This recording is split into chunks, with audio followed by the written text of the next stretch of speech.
d'étape pour cette tournée du Conseil économique et social dans maintenant 4 départements. On peut constater que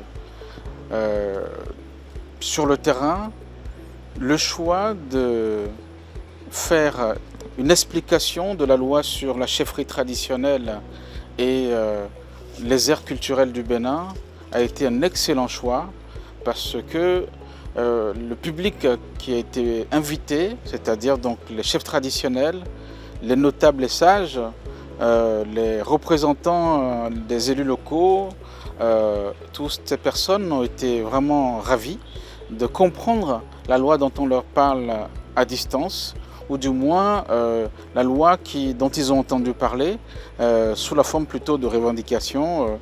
Moi, mon royaume n'est pas intégré, moi je ne sais pas ce que ça devient mon royaume, etc.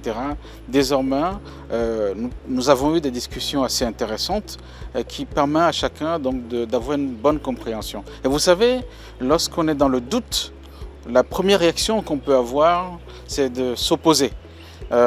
Et lorsqu'on a discuté et qu'on a compris, en général, on voit qu'une loi de la République n'est pas faite pour les uns et contre les autres. Une loi de la République, elle est faite pour toute la République.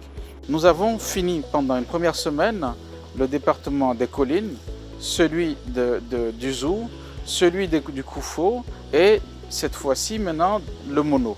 La semaine prochaine, ce sera le tour du département de l'Atlantique, du littoral, de l'Ouémé et du plateau. Et la semaine d'après, nous allons pouvoir aller dans la Takora, la Donga, la Libori et le Borgou.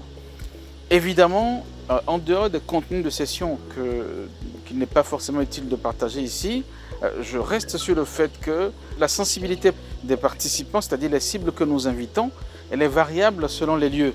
Vous savez qu'il y a des endroits où certaines personnes espéraient que leur royaume soit reconnu parmi ou bien les royaumes, ou bien les chefferies supérieures, ou bien les chefferies coutumières.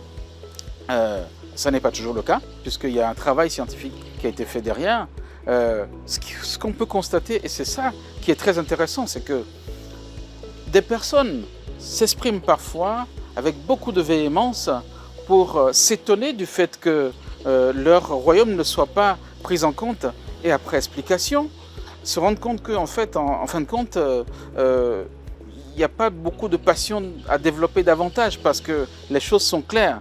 Et accepte aussi que s'il était avéré que des preuves soient trouvées, ultérieurement, il pourrait donc saisir les instances nécessaires. Donc on est vraiment dans un climat de dialogue, dans un climat apaisé, et ô combien il était nécessaire que le CES dispose de cette attribution-là, ô combien c'était nécessaire que le CES puisse avoir la possibilité de descendre dans les territoires et d'expliquer les choses. La République fonctionnera forcément beaucoup mieux. Voilà donc ce que je peux partager aujourd'hui et remercier les différents préfets et responsables communaux qui ont bien voulu participer et qui ont apporté ne serait-ce que leur accompagnement, mais qui ont également profité de ces moments-là parce que, vous savez, c'est un démarrage avec, en début de session, une conférence. C'est d'ailleurs la préconisation forte qui est sortie des résolutions du 30 mai dernier lors du séminaire tripartite entre le Conseil économique et social, le gouvernement et l'Assemblée nationale. L'idée, c'est que dans les départements, à chaque démarrage de session, qu'il y ait une conférence en début de session, et cette fois-ci, elle a porté sur la loi que nous avons choisie au niveau national de pouvoir expliquer aux populations. Et donc, on a pensé que c'était vraiment une très bonne chose. Mettre en œuvre des résolutions entre le vendredi et lundi, il fallait le faire, mais en même temps, s'assurer que c'était quelque chose qui réellement apportait sur le terrain est une satisfaction. Voilà ce que je veux vous partager comme étant un premier sentiment.